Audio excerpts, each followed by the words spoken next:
जय हिंद। आज हम ईवीएस के क्लास नंबर 2 में बात करने वाले हैं रेशम कीट, मधुमक्खी, पश्मीना, गिलहरी, चूहा, केंचुआ और डॉल्फिन के बारे में। तो चलिए स्टार्ट करते हैं रेशम कीट से। तो रेशम कीट के पालन को क्या कहा जाता है? सेरीकल्चर कहा जाता है। बिल्कुल चीज़ों को समझ गए होंगे। रेशम कीट के पालन को क्या कहा जाता है? सेरीकल्चर।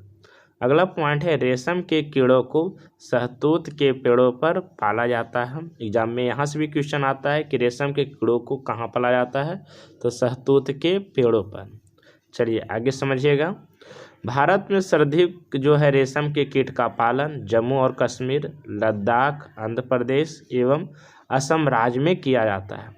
जो नर रेशम कीट अपनी मादा को कई किलोमीटर दूर रहकर भी उसकी गंध से उसको पहचान जाता है। तो ये जो नर यहाँ लिखा गया है गलती से रन, नर जो रेशम कीट है वो अपनी मादा को कई किलोमीटर दूर रहकर भी उसकी गंध को क्या करता है? वो पहचान लेता है। तो ये भी पॉइंट बहुत ही इम्पोर्टेंट है, एकदम याद रखिएगा। कहाँ कहाँ पाया जाता है ये भी चीज़ों को समझ गए होंगे। चलिए अगला पॉइंट है पोचमपल्ली एवं कलमकरी आंध्र प्रदेश में प्रचलित रेशमी साड़ी है। पोचमपल्ली क्या है? एक साड़ी है। कलमकरी भी एक क्या है? साड़ी है। कहाँ का प्रचलित है? आंध्र प्रदेश में प्रचलित साड़ियाँ हैं। चलिए अब हम लोग देखते हैं मधुमक्खी के बारे में। मधुमक्खी पालन को एपी कल्चर कहा जाता है। क्या कहा जाता है? AP culture. सर्वाधिक मधुमक्खी पालन लीची के पेड़ क्या होता है? उपयुक्त होता है। कौन सा पेड़? लीची, जो कि बिहार में पाया जाता है। भारत में सर्वाधिक मधुमक्खी पालन बिहार, झारखंड, जम्मू कश्मीर एवं हिमाचल प्रदेश में किया जाता है। तो कहाँ कहाँ किया जाता है? बिहार, झारखंड, जम्मू कश्मीर, हिमाचल प्रदेश में किया जाता है। बिहार में जो मुजफ्फरपुर के साइड है उधर लीची बहुत पाया जाता है, तो उसके लिए बहुत उपयुक्त होता है मधुमक्खी के लिए। चलिए आगे समझिएगा।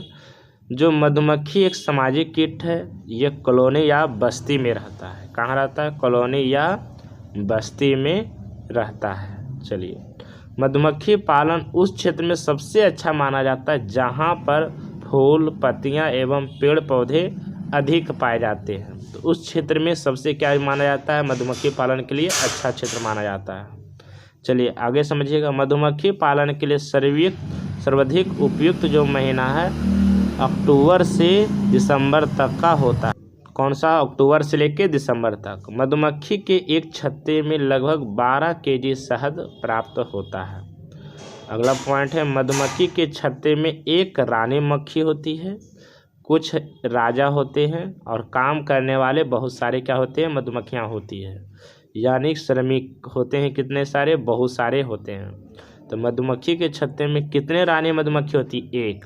मधुमक्खियाँ अपने साथियों को भोजन की सूचना नृत्य के द्वारा देती है। जब मिल जाता है तो वो क्या करने लगता है? नृत्य करने लगता है।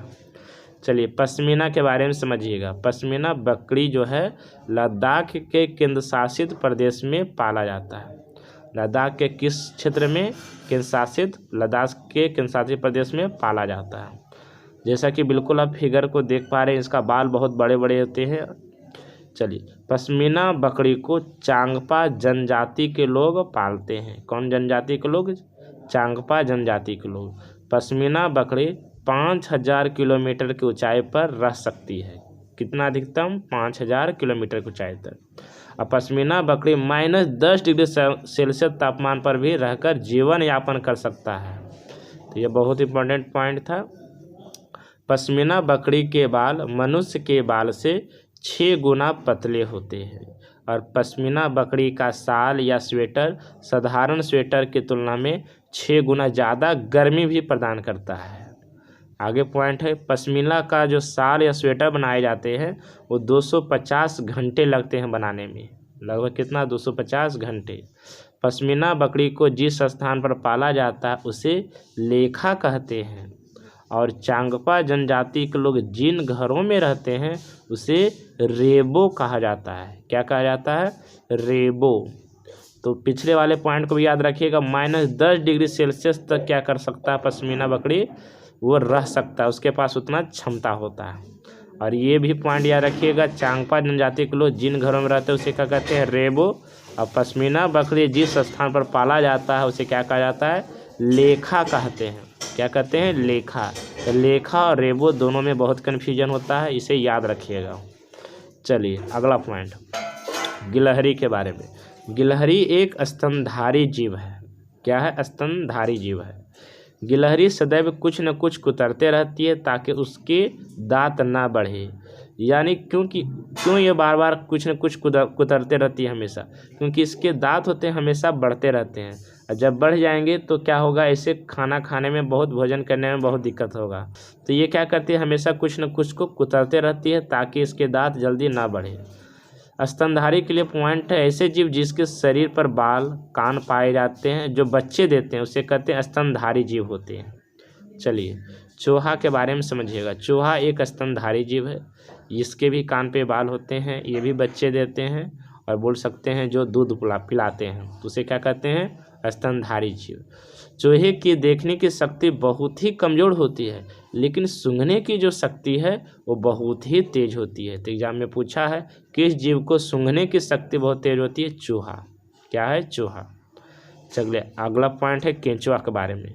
केंचुआ पालन को कहा जाता है वर्मी कल्चर कहा जाता है। क्या कहा जाता है? Vermi culture. केंचुआ को किसानों का मित्र भी कहते हैं, क्योंकि केंचुआ मिट्टी को खाता है और मिट्टी को खाकर मिट्टी के भुरभुरा बना देता है, जिससे जड़ों तक हवा एवं पानी अच्छे से पहुंचता है, जिससे फसल का उत्पादन क्या हो जाता है? बढ़ जाता है। तो इसलिए केंचुआ को किसानों का मित्र कहा जाता है। जैसे कि सांप को भी किसानों का मित्र कहा जाता था, क्योंकि वो सांप को खाता था, ये वो चूहा को खाता था। सांप क्या खाता था? चूहा को। केंचुआ के माध्यम से जैविक खाद भी बनाया जाता है। जैविक खाद बनाने के लिए केंचुआ का उपयोग किया जाता है, जैसा कि फिगर में देख पा रहे हैं। चलिए अगला है डॉल्फिन के बारे में। भारत का राष्ट्रीय जलीय जीव क्या है? डॉल्फिन है। एग्जाम में पूछता है कि भारत का राष्ट्रीय जलीय जीव कौन सा है? तो डॉल्फिन है। डॉल्फिन एक स्तनधारी जलीय जीव है, ये भी बच्चे देते हैं। बिल्कुल चीज़ों को समझ रहे हैं, और इसलिए इसको बारे में और देखिए, इसका फिगर किस तरह का है। देखिए बिल्कुल फिगर आप देख पा रहे हैं, ये है आपका डॉल्फिन। चलिए डॉल्फिन के बारे में कुछ पॉइंट है।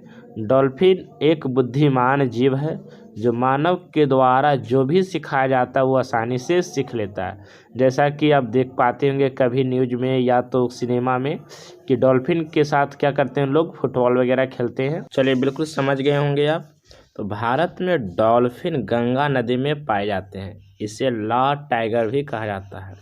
एग्जाम में पूछेगा कि लॉ टाइगर किसे कहा जाता है? तो डॉल्फिन को। ये कहाँ अधिक पाया जाता है भारत में? तो गंगा नदी में पाया जाता है। ये दो क्वेश्चन है। सबसे बुद्धिमान जीव किसे माना गया है, यानी जलीय में? तो माना गया है डॉल्फिन को एक बुद्धिमान जीव माना गया है। बिल्कुल चीज़ों को आप समझ गए होंगे। चलिए अगला पॉइंट आगे समझिएगा। गंगा नदी में जो सर्वाधिक डॉल्फिन होता है वो इलाहाबाद से पटना के मध्य पाए जाते हैं। कहाँ से? इलाहाबाद से पटना के मध्य गंगा नदी में जो सबसे अधिक डॉल्फिन जो पाया जाता है। डॉल्फिन विभिन्न प्रकार के ध्वनियाँ तरंग निकालती है।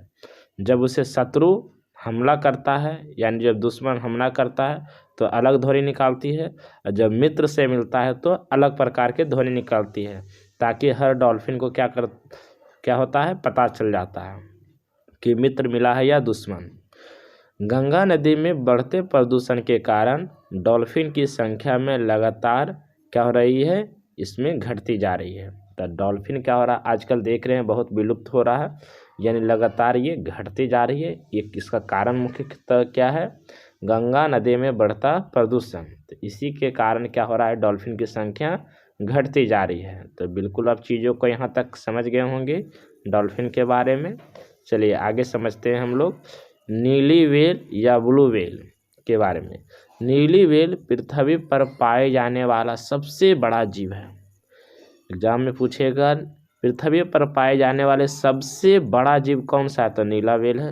और सबसे लंबा जीव क्या है? अजगर है। पहले हम लोग पढ़ चुके हैं। चलिए नीली व्हेल एक स्तनधारी जलीय जीव है। यह भी एक कैसा जीव है? स्तनधारी जलीय जीव है। बिल्कुल चीज़ों को समझ गए होंगे। नीली व्हेल भूरसैल प्रजाति की जीव है। कैसा जीव है? भूरसैल प्रजाति का। सर्वाधिक नीली व्हेल जो है प्रशांत महासागर में पाए जाते हैं। किस महासागर में? प्रशांत महासागर में। बिल्कुल समझ गए।